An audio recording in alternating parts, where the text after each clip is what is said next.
Good morning. Welcome, everybody, to a live virtual event from the Center for New American Security in Washington, D.C. I'm Geoffrey Gertz. I'm a senior fellow here in the Energy Economics and Security program at CNAS. And today we are very excited to be launching a new CNAS report, Game Over, How the United States Could Have Won the Trade Wars, written by myself and my colleague, Emily Kilcrease. So the report summarizes a trade war game that CNAS hosted earlier this year in the lead up to President Trump's so-called Liberation Day, an announcement of very high tariffs. And the war game was really studying the question of how would foreign governments respond to significant tariff escalation from the United States. So clearly a question that has become very relevant in the real world in the months since then. I'll note the report is available freely on the CNAS website and encourage all of you to go download it and read the whole thing. But this morning, we'll provide an overview of some of the main findings in the report, as well as have a broader discussion about what's going on in the real-world trade wars, what lessons we could apply from the trade war game to the real-world trade wars, and some thoughts on where the trade wars and U.S. trade policy are going from here. So we have a fantastic international panel to discuss these questions today. First off, I'm very happy to introduce my colleague, Emily Kilcrease, who's the Senior Fellow and Director of the Energy Economics and Security Program at CNAS. Emily previously served as Deputy Assistant U.S. Trade Representative at USTR, where she oversaw the development, negotiation, and coordination of U.S. foreign investment policy, and earlier served on the National Security Council, as well as at the Department of Commerce. Great to see you again, Emily. Next up, we have Thorsten Benner, who joins us from Berlin, where he is the co-founder of the Global Public Policy Institute, or GPPI, an independent nonprofit think tank. He is also an adjunct faculty member at the Hertie School of Governance. Prior to co-founding GPPI in 2003, he worked with the German Council on Foreign Relations, the UN Development Program, and the Global Public Policy Project. Nice to see you, Thorsten. Next up, we have Meredith Lilly, who is full professor in Simon Reisman Chair in International Economic Policy at Carleton University's Norman Paterson School of International Affairs in Ottawa, Canada. Her research focuses on North American trade relations, Canada's trade diversification strategy, economic sanctions, and the use of research evidence in policymaking. Prior to her appointment at Carleton, she served as Foreign Affairs and International Trade Advisor to then Canadian Prime Minister Stephen Harper. Great to see you again, Meredith. And finally, last but not least, we have Wendy Cutler, Vice President at the Asia Society Policy Institute and the Managing Director of the Washington, D.C. office for ASPI. Prior to this, she worked for nearly 3 decades as a diplomat and negotiator in the Office of the U.S. Trade Representative, including serving as acting deputy USTR. During her USTR career, worked on a range of bilateral, regional, and multilateral negotiations and initiatives, including the U.S.-Korea Free Trade Agreement, the Trans-Pacific Partnership, U.S.-China negotiations, and the WTO financial services negotiations. Great to have you with us, Wendy. All right, so Emily, I think let's kick off with you. Maybe for lots of our listeners coming to this who maybe not as familiar with sort of wargaming as an exercise, could you say a little bit about sort of why use a wargame for understanding trade policy? Yeah, absolutely. And before I dive in, I do just want to give a thanks to all of the panelists who are here today, as well as all of the colleagues around CNAS and from many other places outside of DC who participated in the game. It really is the players that make these sorts of exercises interesting and insightful. So thanks to all of them. And a particular thanks as well to Dr. Ed McGrady, an adjunct senior fellow with CNAS, who helped us design and execute the game. So why use a game? It does sound a little bit silly, but we know our colleagues in the military and defense world use gaming techniques all the time to think about how future conflicts might play out. And in our economics program at CNAS, we have found this to be a very helpful methodology to think about economic conflict as well. And so as we were anticipating early in the Trump administration, an increase in escalation around higher U.S. tariffs, it was really interesting to think about, well, how might this unfold over a period of weeks, months, even years? And so that was the core objective of what we were trying to look at in this full day game that we ran in Washington, D.C., flying in experts from around the world to really look at the core question of the government-to-government negotiating dynamics. It was really kind of an international political economy game. If the U.S. is escalating tariffs significantly, how will foreign governments respond? And after they've been beat up by pretty heavy U.S. tariffs, would they make deals with the United States? And under what conditions? So it was a really interesting exercise. I have to caveat, it's not predictive. We can talk about where we landed at the end of that day-long gaming exercise, but it's much less about the destination, much more about the journey and kind of what we learned along the way.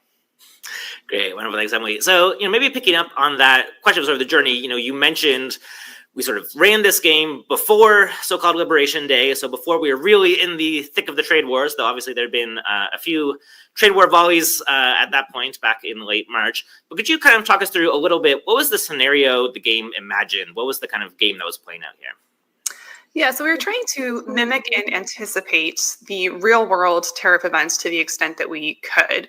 So the period that we ran the game over, the scenario lasted for about a year and a half.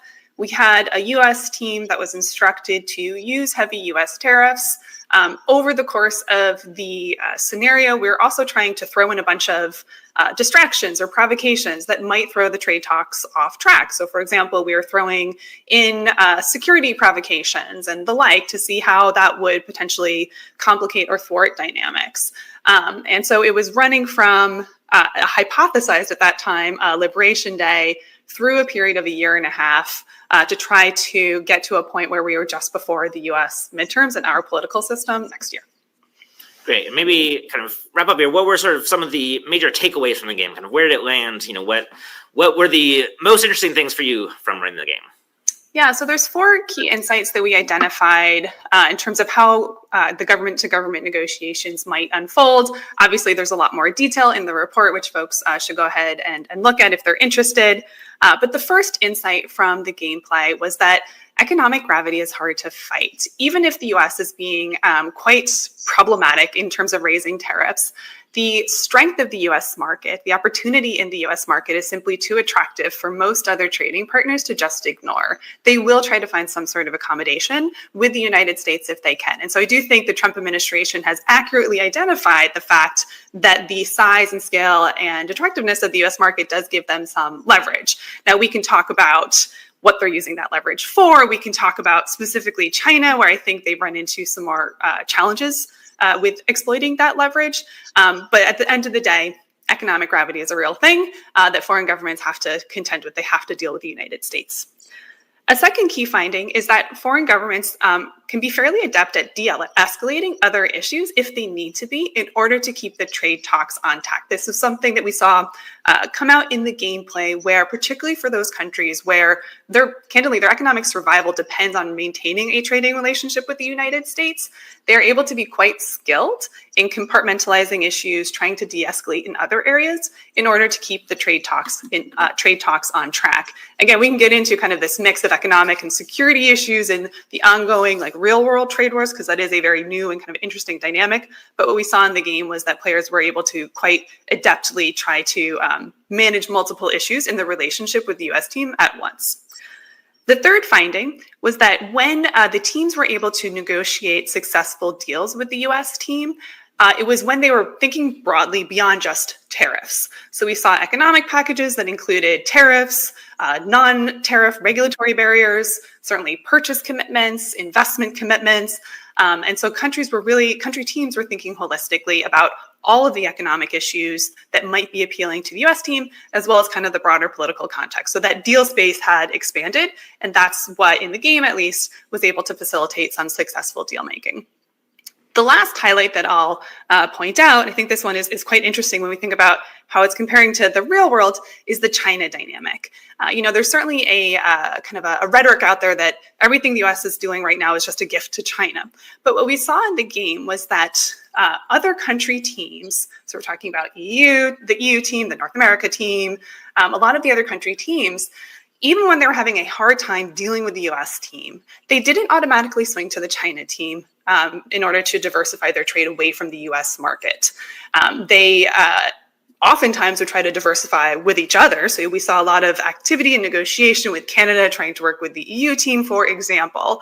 But I think particularly for the advanced industrialized economies, they were kind of coming up with their own clear-eyed assessment of the economic and security risks of deepening integration with China. And they didn't automatically go to China if they thought that there was still an opportunity or a need to work directly with the United States. Now, the one caveat to that is that dynamic was different, I think, for many of the developing economies and for the global South, where they were just hedging really hard and mostly trying to stay out of the fight to the extent that they could, which is consistent with what we see in the real world, where these countries really saying, please don't make us choose between one or the other. And I will note one example from the game that I found really interesting was that there was a point in time where the Vietnam team tried to go to the US team, negotiate something, got rebuffed by the US team, told it wasn't good enough, and then they swung really hard to the China team. So I think that example, for what it's worth, it was one instance in the game, but I think it's helpful in thinking through the risks that the US runs if they're driving a really hard bargain with some of these smaller economies. So we can get into all of that, I hope we do, but those were the kind of key 4 findings from the game. Great, wonderful. Thanks, Emily. So I do want to bring in our other panelists now. So I should note, all 3 of our panelists were players in the game, so sat on the teams representing foreign governments that were sort of across from the notional negotiating table from the Trump administration in our game. So maybe Thorsten, start with you, kind of, keen to hear both your sort of high-level takeaways and, what did anything you learn about trade policy from playing in the game? First of all, thank you for having me, both at the game, Emily and Geoff, and here at the discussion. A great report. And what I learned is about the usefulness of playing these games. As you say, it sounds a bit like, not silly, but, non-serious for the uninitiated, at least. And once you do it, you really learn to cherish. And especially if you have such a the CNAS team was just outstanding in terms of how well this was prepared and how well this was carried out. So I learned a ton. At the same time, playing simulations in the age of Trump is also because the real life simulation that we live through every day is inevitably crazier than what you play in a game. And I think the real life story of these trade wars has borne that out. That has to do, I think, partly with the biases of the players. To really get, Trumpian for the American team and for you as Trump, Emily, isn't all that straightforward. If you're trained as a lawyer who plays by the rules, if you're trained in one specific area that is trade, where you actually try to lower tariffs to get deals, and Trump is not that player. So I think some of the assumptions I learned have borne out that about the attractiveness of the U.S. market. Unquestionably, that's the story that we've seen in real life. But the expanding the deal space to a degree, but that other countries have done that. The U.S. has been open to that. But unlike what I think we discussed at the time, nobody, the U.S. under Trump is not willing to lower the ceiling or the floor to below 10%.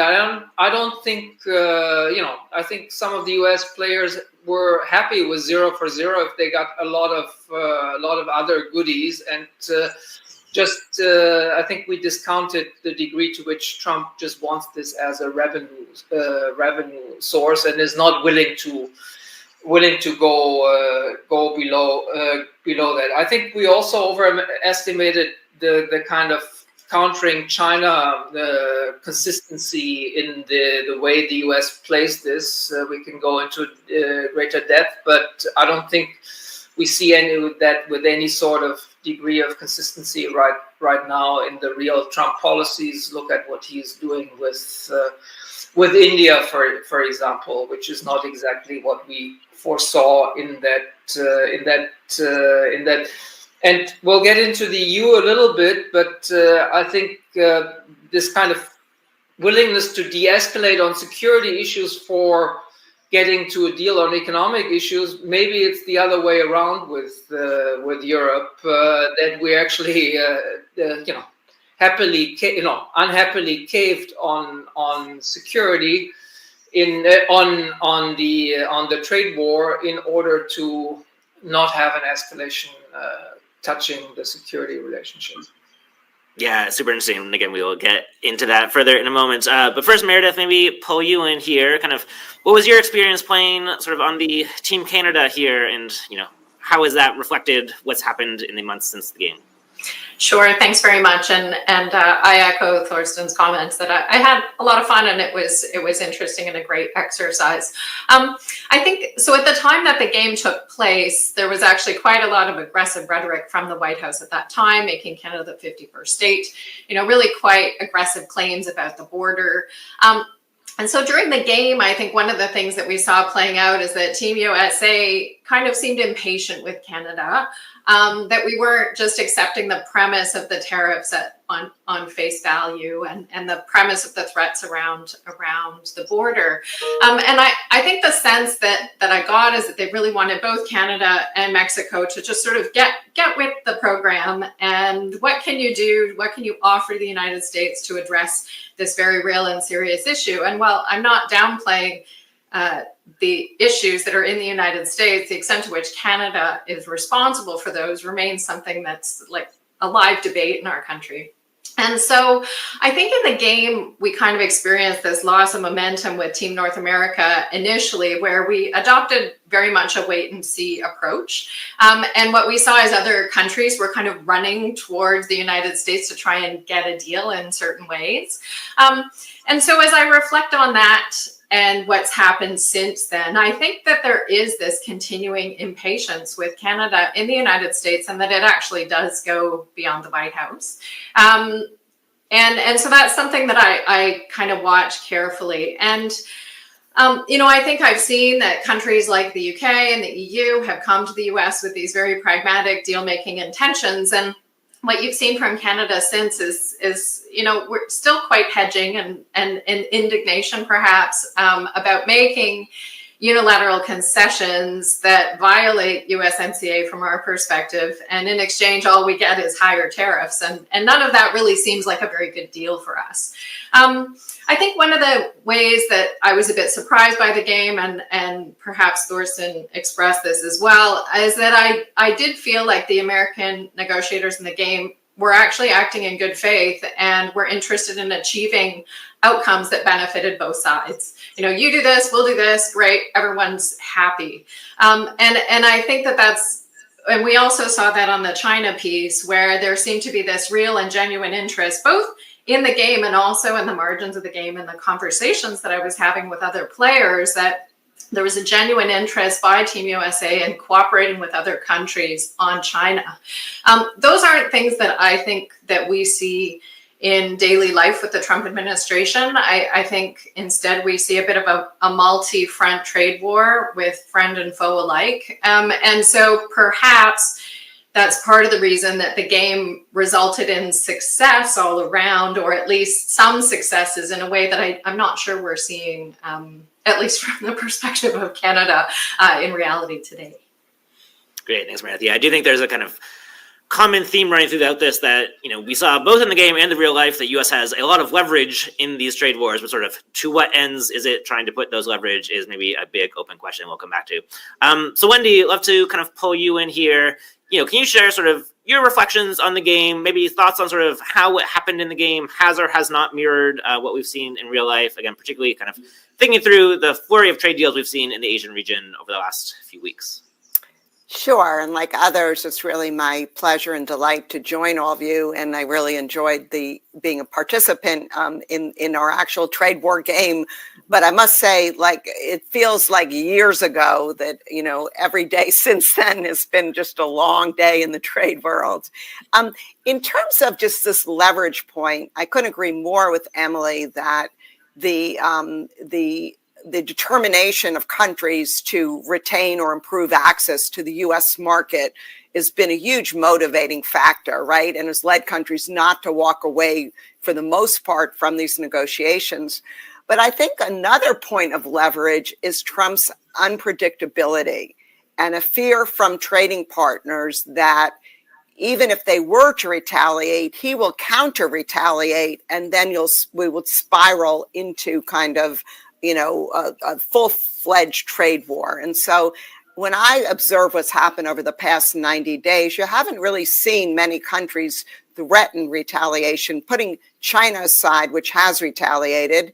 The EU talks about retaliation and they prepared, but I never got the feeling that they were on the verge of walking away and, and imposing the retaliation. And I think it's one of the big reasons is just a fear that they'd be met with, even more tariffs, and it would be hard to unwind. I found, just my overall comment, I think, on the war game, on our negotiations in this war game, again, and picking up on something Meredith said, I thought we were all too civil and we were all too kind of respectful and wanting to make a deal and, kind of had the same kind of objective. And I think what we've observed over the past 90 days is just a lot of questions, a lot of drama, a lot of chaos, and a lot of uncertainty. The deals, we've seen the goalpost move, and interestingly enough, we've also seen where our ministers, our cabinet officers would agree on stuff with countries, but always say we need to bring these deals to Donald Trump, and we've seen Trump kind of add, either add more requests or say that deal isn't good enough. And that's kind of a very different dynamic than in the 30 years of negotiations I did at USTR. Look, the president always made the final decision, but round to round, meeting to meeting, we had instructions that were cleared by other agencies. If we had a serious problem on a sensitive issue, the USTR would call the president in real time during that negotiating round. And so this sequencing, I think, has also contributed to kind of more uncertainty and kind of a hesitation from countries. Why put everything on the table right now if indeed you're going to be asked to do more when it goes to the White House? Other speakers mentioned, the fact that these deals were largely one way. The U.S. won. It was a win-lose proposition when our trading partners who have concluded deals, when they talk about their success, it's not in terms of we achieved this, we got access to this, we got rid of that U.S. barrier. It's more that, hey, we didn't get the 25% tariff, we got it down to 15%. And for Korea, one of their biggest wins that they brag about is they didn't have to further open their rice and beef markets, very sensitive sectors there. But I would highlight that because in any negotiation I've been in, they've been more win-win. And so both sides could point to affirmative things that they got out of the negotiation. One of the important dynamics over the past 90 days is that countries have been watching closely what their neighbors, competitors, and other countries were getting or not getting, and learning from that. I think in our war game, we weren't able to really appreciate that dynamic as much. So, for example, once Japan reached a deal, there was no way that Korea could not reach a deal. Once, the EU got 15% on autos, there was no way that Japan could bring home a deal with less than 15%. When Vietnam reached a deal with 20% tariff, all the ASEAN scurried to get a better rate, and it's no coincidence that most of them who we reached deals with came in at 19%.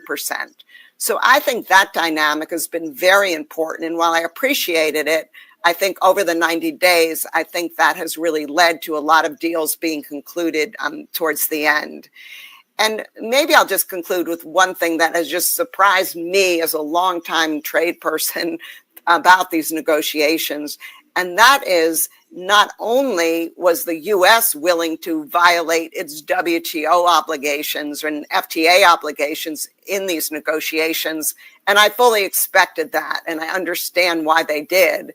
I'm not saying it's right or wrong, but, the current rules and the current kind of balance in the trading system, one could argue, disadvantages the United States now and doesn't take into consideration the realities.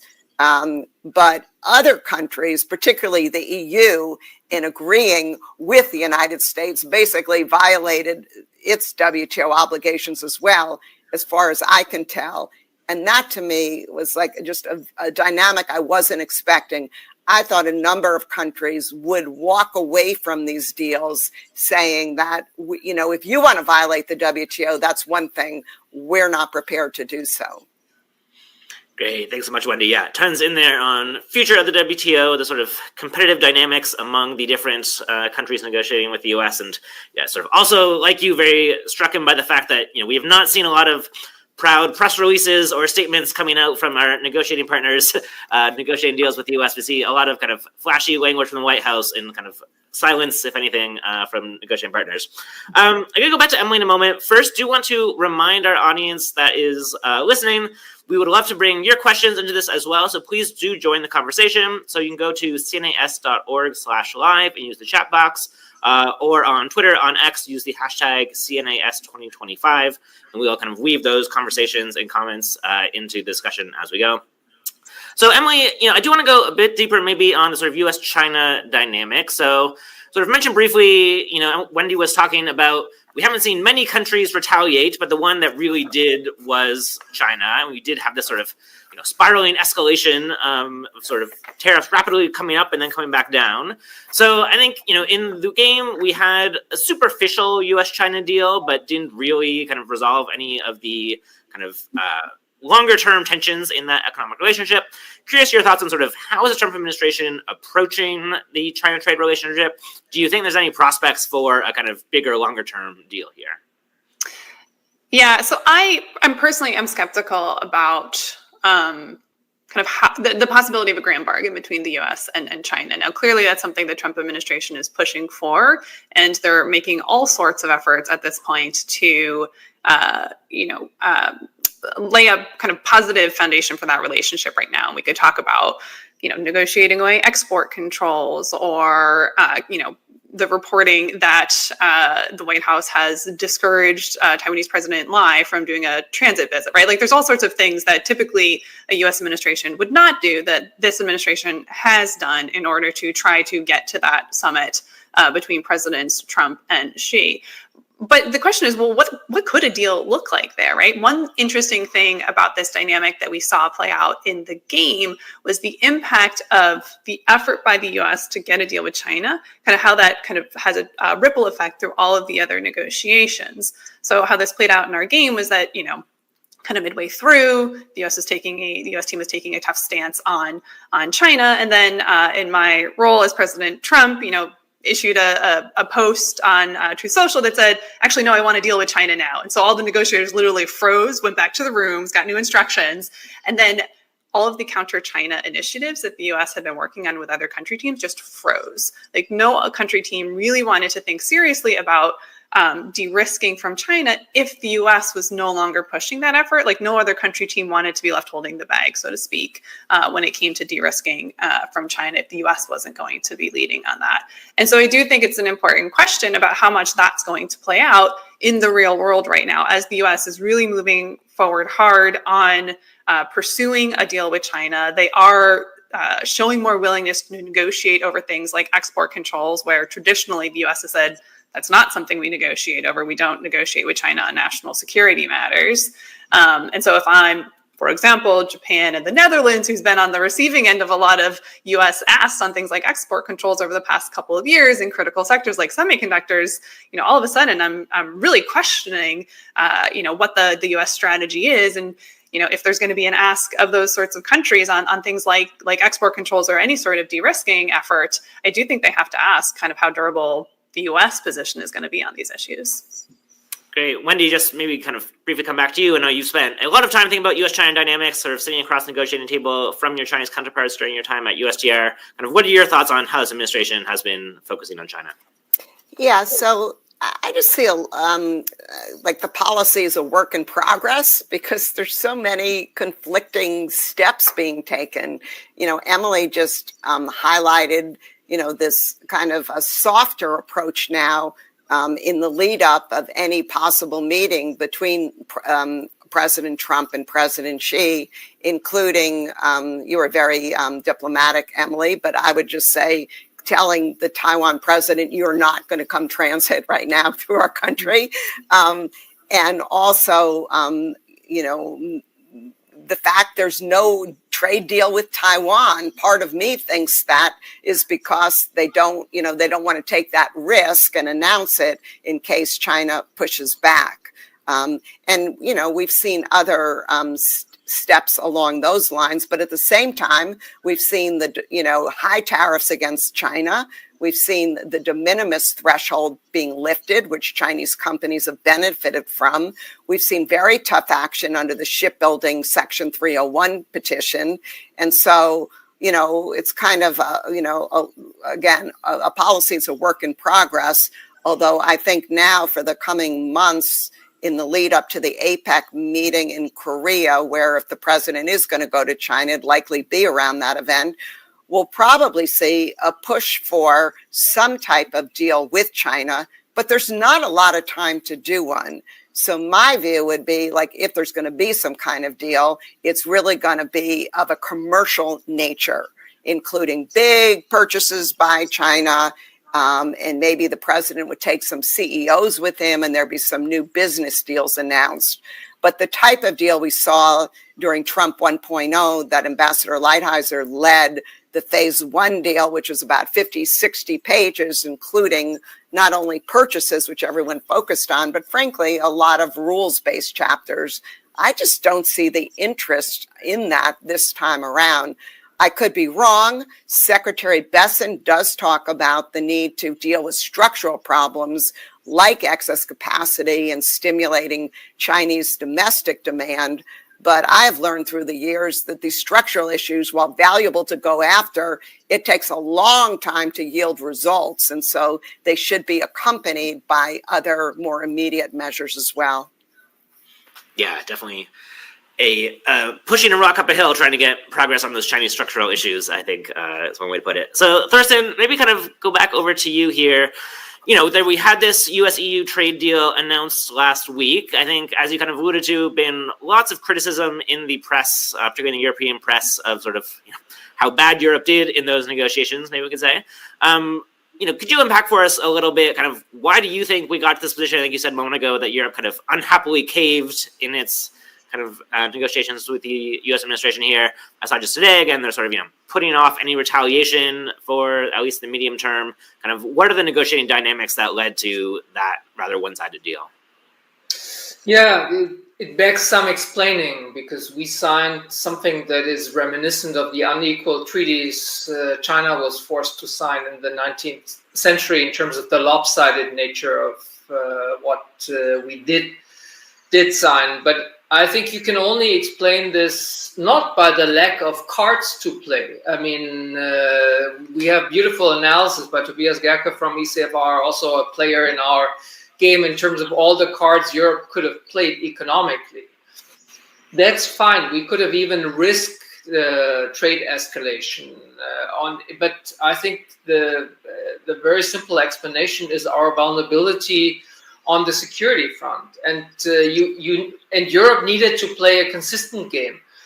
Once you had agreed within NATO to play the game of submitting to Trump and making outlandish promises to keep him engaged in NATO and not make him rip up security guarantees, and NATO Secretary General Mark Rutte does a beautiful job at kind of trying to please Trump and make the allies come up with all sorts of promises. In the NATO case, it was 5%. And I think it could only, we needed consistency. You can't go for submission in the NATO camp and then go for escalation going for an escalate to then de-escalate strategy on the economic front, because Trump would have simply been able to shift gears and to say, okay, the security stuff, you don't seem to be really committed to the relationship, so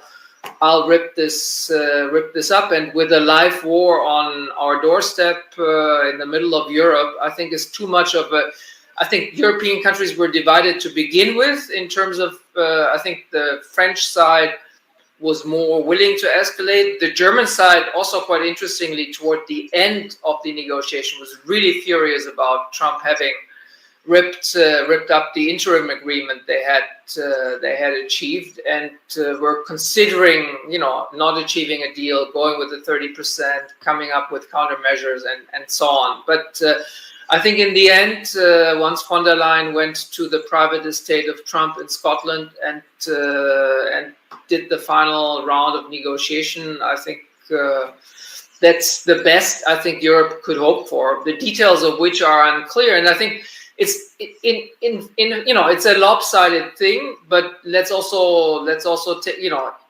all other things being equal, that the tariffs on the rest of the world stay where they are. The tariffs on imported inputs for U.S. manufacturing staying as they are.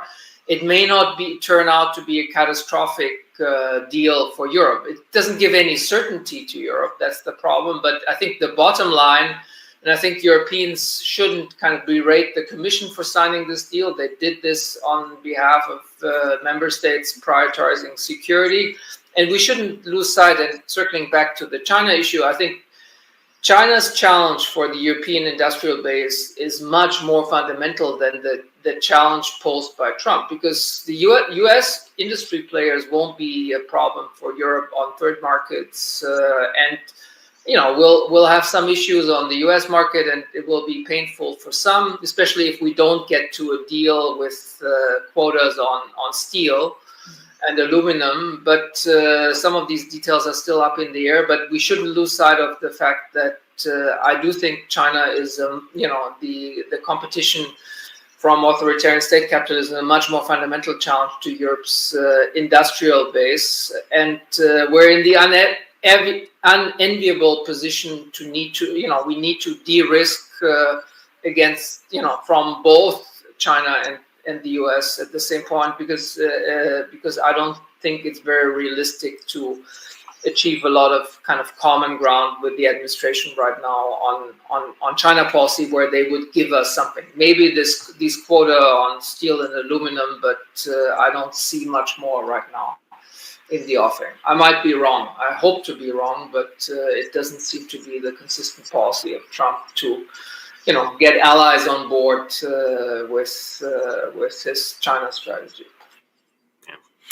Great. All right, Meredith, let's bring you in. We actually have a question in the chat here on some of Canada's negotiating strategy. So, Canada obviously was one of the first targets of Trump's trade war, as you mentioned, attacks on sovereignty, all of that going back to February, really.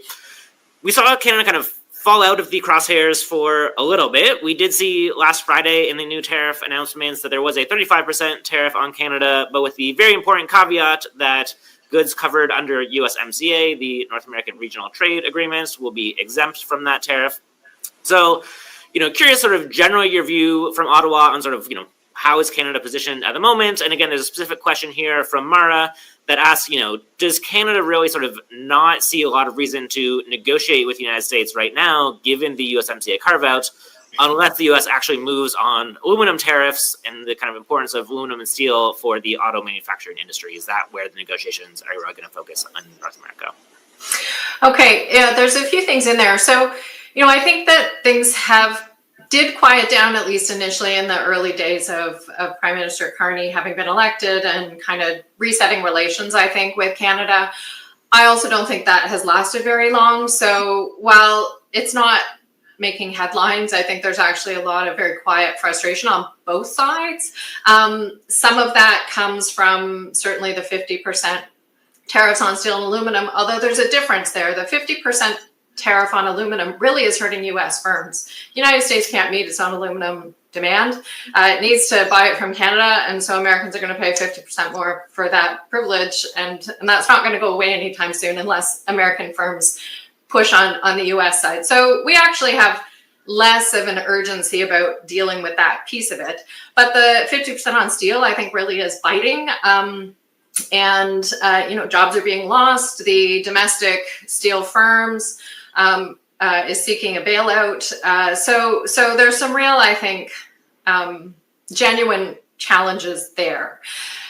The question about the relationship with USMCA, certainly the fact that we have this carve out on USMCA compliant goods really means that essentially about 95% of Canadian exports would qualify for tariff-free treatment, provided that all the paperwork is filled out and you meet rules of origin and so on.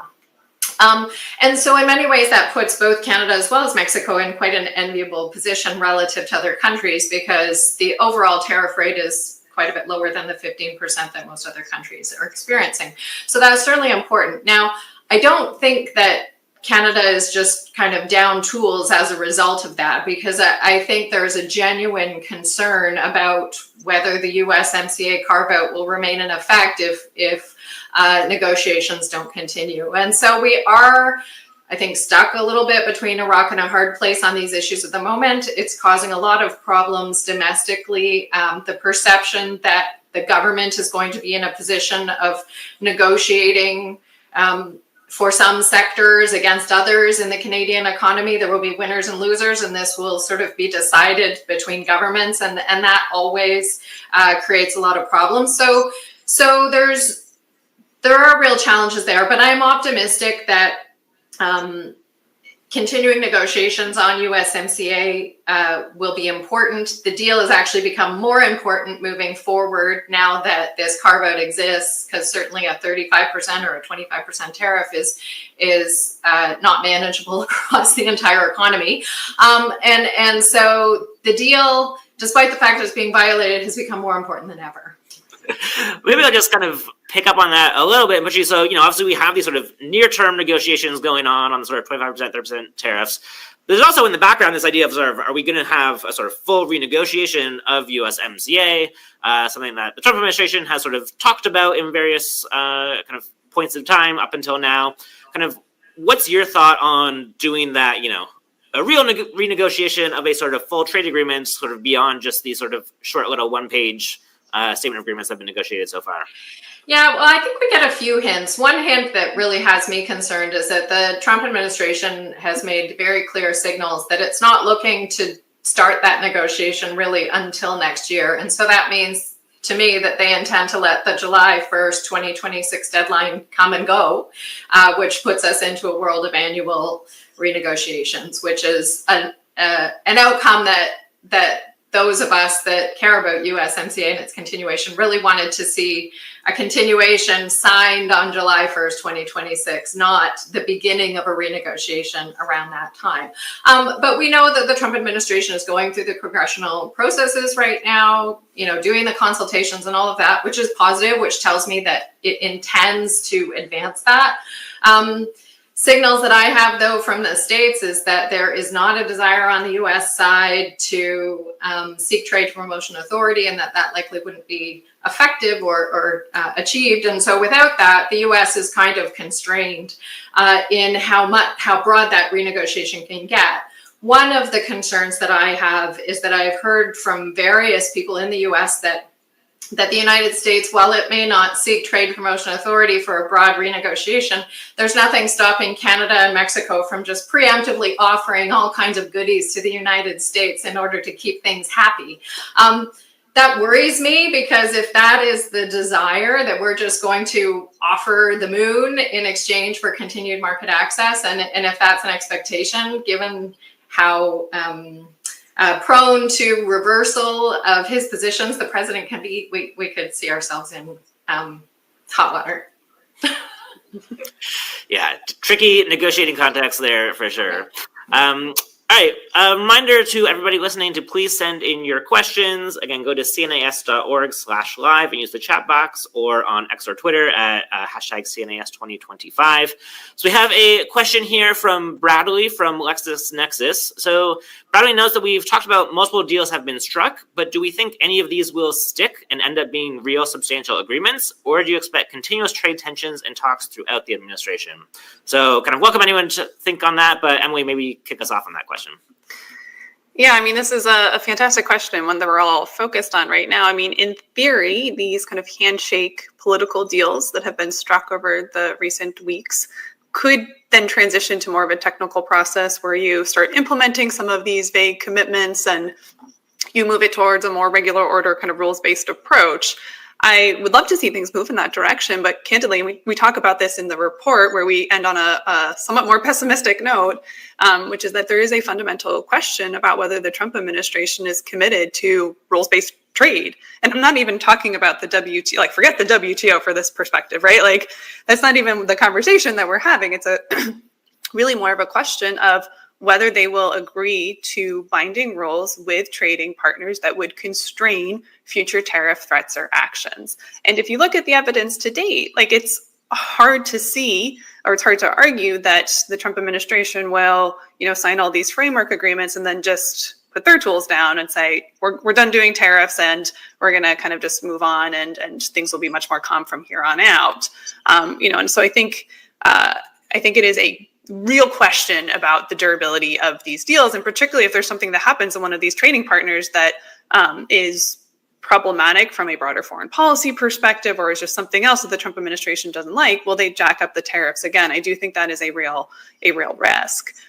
There's kind of a separate bucket of questions about, to what extent do external constraints still matter on the president's tariff actions, right? We've got ongoing litigation, you've got inflation starting to creep up because of some of the tariff effects just a little bit now, but that could potentially get worse as time goes on. Like there's a whole bucket of things that may constrain the president, but I think that's an open question too, in terms of how much that actually matters.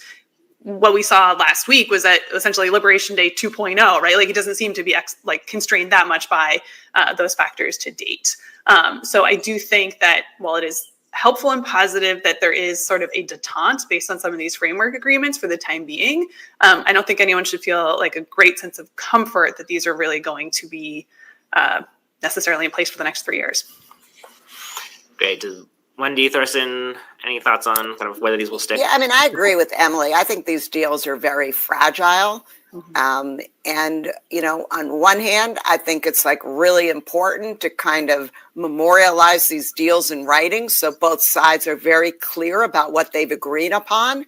But I'm so struck by the Japanese minister going home from Washington and basically saying he doesn't even want to put this in writing. And I think I understand why, because when you try and write down what you agree to, and this used to happen to us all the time, you other issues come up and you realize that maybe you weren't on the same page on certain details. But I think in these negotiations, there may be a real gap between folks' understandings of just fundamental provisions of the agreement. So, for example, these investment funds that both Japan and Korea have announced, when you hear the Trump administration describe them, it almost sounds like Japan's going to be giving $550 billion in cash to the White House, and then they would just kind of dole it out and decide how they were going to spend it. And when you hear what Tokyo is saying, they're like 550 billion is a ceiling, and these are loan guarantees, and we're going to be making the decisions. Some will be joint. And so I think there's a fear that if you had to go to the table and actually write this down, that you're going to end up with the White House saying, you know what? Let's tear this one up and we're going to put on 25-50% tariffs on you. So I find that dynamic, pretty strange, and something that I'm still trying my own head to work through, because I think if you really don't agree, if there's really no agreement on what you supposedly agreed to, then the fragility of these agreements is just going to be even more, more stark. But that said, I think there's something to be said for having a détente and a truce now. But we're going to have the sectoral tariffs coming down the pike very soon. And the president just announced semiconductors and pharmaceuticals are coming. The other shoe that may drop, and I think folks need to pay attention to it, is the whole question of rules of origin. Like we've seen in some of the ASEAN deals, Vietnam in particular, that there's agreement on a 20% tariff, but then a 40% tariff for transship goods. Well, when does a good fall out of that 20% basket and all of a sudden is subject to the 40% tariff? The current rules of origin of substantial transformation, pretty weak.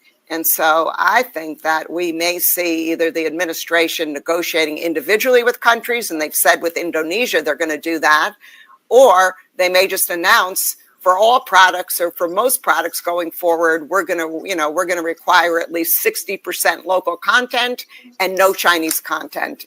Something, just something, I just think another shoe's going to drop on the rule of origin question.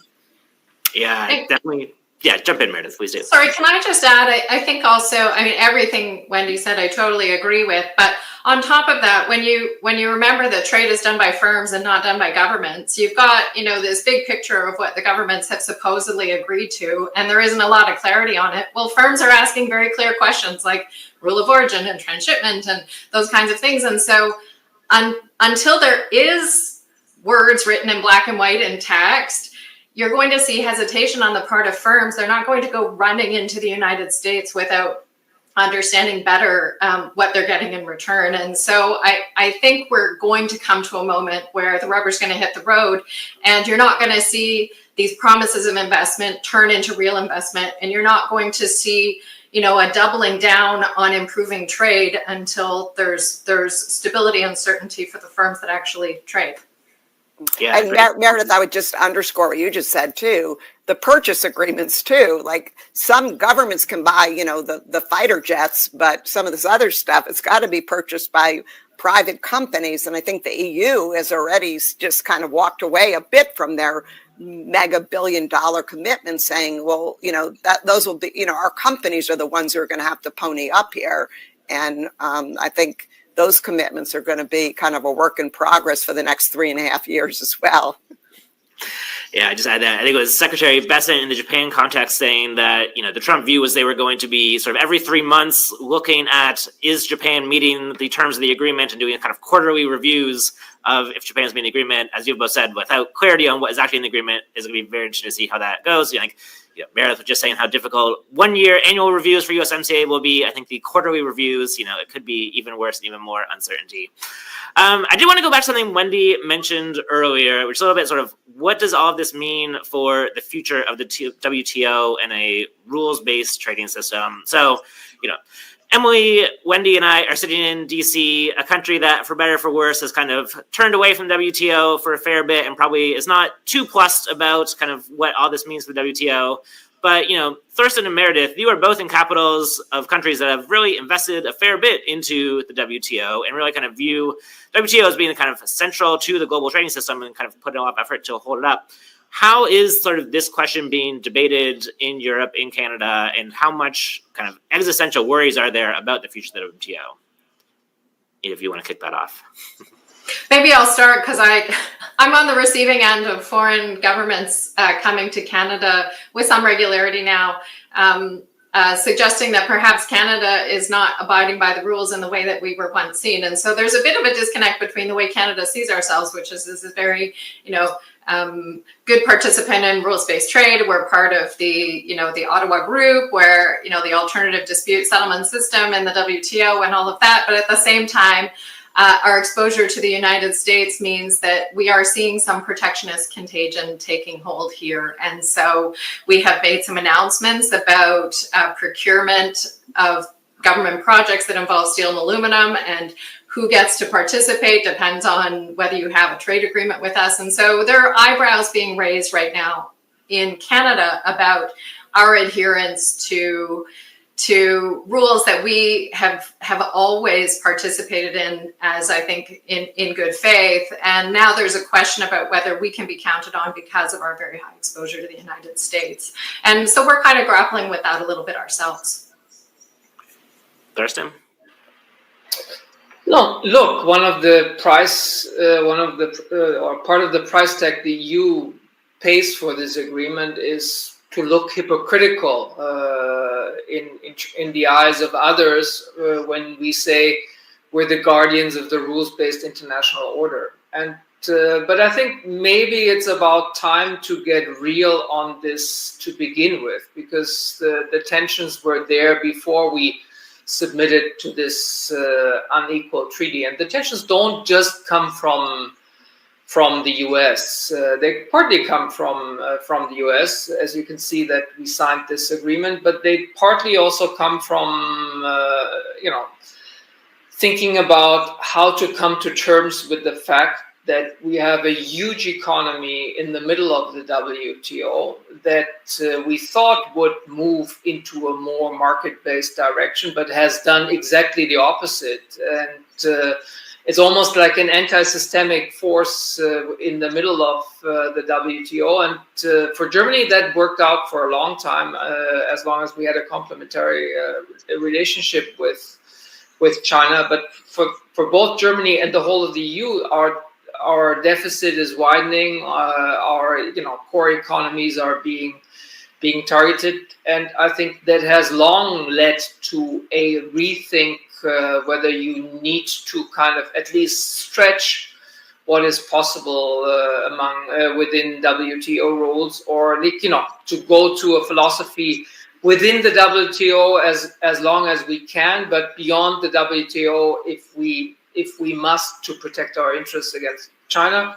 I think on the other side, I do think this will hopefully renew the drive in Europe to conclude trade agreements that the French side finally kind of okays the Mercosur deal that we're doing. I think both the India and the EU, after being trashed by Trump, should have an interest in concluding a trade deal. So I do think some of the other agreements that we're pursuing will find some, and that will be the way forward, and not just the focus on, on the WTO alone.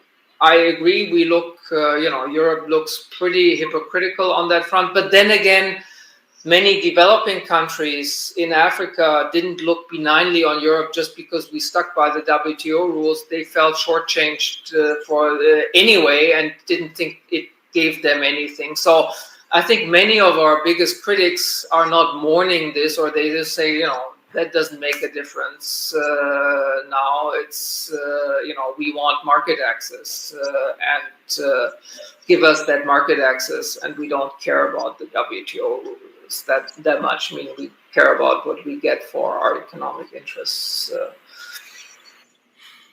Okay, well, we're close to wrapping up. We've got one more question here that came in from Eric, who asks, is there a window of opportunity and or appetite for further EU-India engagement following the recent EU-US trade deal and Trump's comments and actions towards New Delhi?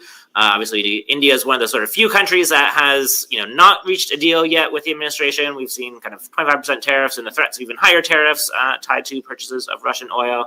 So kind of, briefly, Wendy, Thurston, any thoughts on EU-India rapprochement here?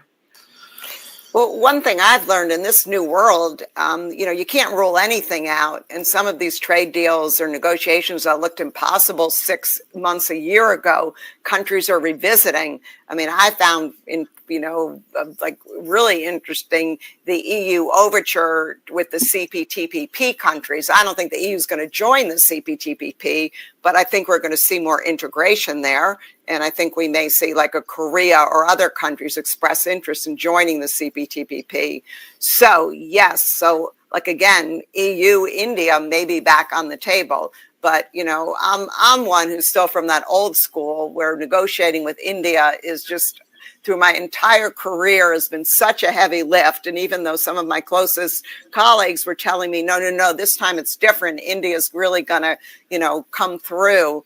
I was a bit surprised. I was not surprised when they did not. But we saw India and I believe the UK conclude a deal just a few months ago. So I think we all need to pay a lot of attention to what's going on with respect to trade agreements among our trading partners that don't include the U.S. And I think over time, that's going to put more and more pressure on the U.S. to rethink its current trade policy, because being isolated and outside of these agreements is going to work to the disadvantage of the United States and our companies and their workers as they try and compete in the global economy. Great, wonderful. So we are about at time here, but maybe just as we wrap up, I'll sort of ask all of our speakers to come in with closing thoughts. Maybe, one framing point, I think, we are now sort of past the August 1st deadline. We've seen these whole flurry of deals. You could look at that from the outside and say, all right, we're sort of through the trade wars, we got it all done. I think based on your comments, all of you would agree that that's probably not the case, that there's sort of more still to come here. So, in wrapping up, kind of what should we be looking for in this next phase of the trade wars? Maybe we'll start with you, Emily, and then go to Thorsten, and then Meredith, and then Wendy. Well, first, I think we have to acknowledge that if you're sitting in the Trump White House, you probably think that you're winning the trade wars right now. Like, you're probably feeling pretty good, right? Like, if you look at the promises on the campaign trail, it was 10 to 20% tariffs from a universal basis and 60% tariffs on China. They've largely landed there without retaliation and gotten a whole bunch of investment commitments to boot. So I think, I would expect more of the same. I think they think the strategy is working, and they're very comfortable with the framework deals because it maintains their leverage by keeping the other trading partners on edge. So I think that's my prediction for what that's worth in terms of how things will continue to unfold. It's, there's certainly going to be a sense that the strategy is working. So let's keep on rolling. Great. Thorsten? I think from the vantage point of the U.S. partners, Europe included, there's one certainty: things will remain uncertain and volatile with regard to Trump. So I think the conclusion should be, turn this sense of humiliation that Europe has out of this bruising negotiations into a renewed impetus for focusing on what we control. What we can control is kind of investing our own strength. And I think that's what the Canadians are doing, and that's what I hear Prime Minister Carney say, that we, Europeans need to do the same, reinvest in our own common market. There's a lot of room to run on that front, things that we can control. And things that we can control is actually working with other countries around the globe. It's not just the US. And so we should do that. Another thing we can control is finally get serious about investing in our own security and making ourselves less vulnerable to Trumpian blackmail. I mean, this is a longer term effort, but if we needed any proof that this is necessary, the time is now. So I think there's a lot of impetus we should take away from this sobering experience that we had with Trump so far, which will remain sobering, but I do think we can take away some good lessons for that, learning from our weakness. Okay, thanks. Meredith? Yeah, I think I have similar comments that I think countries perhaps have bought a short-term peace for now with these framework agreements, but I think Canada is not alone in getting serious about trade diversification and reducing our reliance on the Americans. Now, unlike most countries, we will continue to be more dependent than most. So Mexico and Canada, I think the United States will always be our number one trade partner, but there are other countries that aren't in that position and will increasingly look to other alternatives than trading with the United States if it's not seen as a reliable trade partner. And, over time, the U.S. can use its market dominance for now, but over time, we might see that wane as other countries have other options and react and respond in their own ways, including by developing their own partnerships with others as a result. And then just one tiny final piece, though, is that I think I'm also quite concerned about the addiction of tariffs as a revenue source for the United States. And if they are allowed to stand through this administration, I actually think they'll be quite addictive and difficult for the United States to walk away from in even the medium term. And so that's kind of an ongoing concern that I think about. Okay. And Wendy, last word to you. Yeah, so I'm looking at this as a baseball game. We just got through inning one, and I agree with Emily. I think that the U.S. did pretty well, but I think we have many more innings in front of us, and I think there's going to be a lot more drama on this front, and we're going to be living in a tariff world for the next 3.5 years, if not longer. Great. Well, if nothing else, good news for those of us who professionally study tariffs and trade policy. We'll be keeping busy. Thank you to all the panelists for joining. Really enjoyed the discussion. Thanks for everybody who watched online and submitted great questions. Again, reminder, the report is called Game Over, How the United States Could Have Won the Trade Wars, available at cnas.org for download.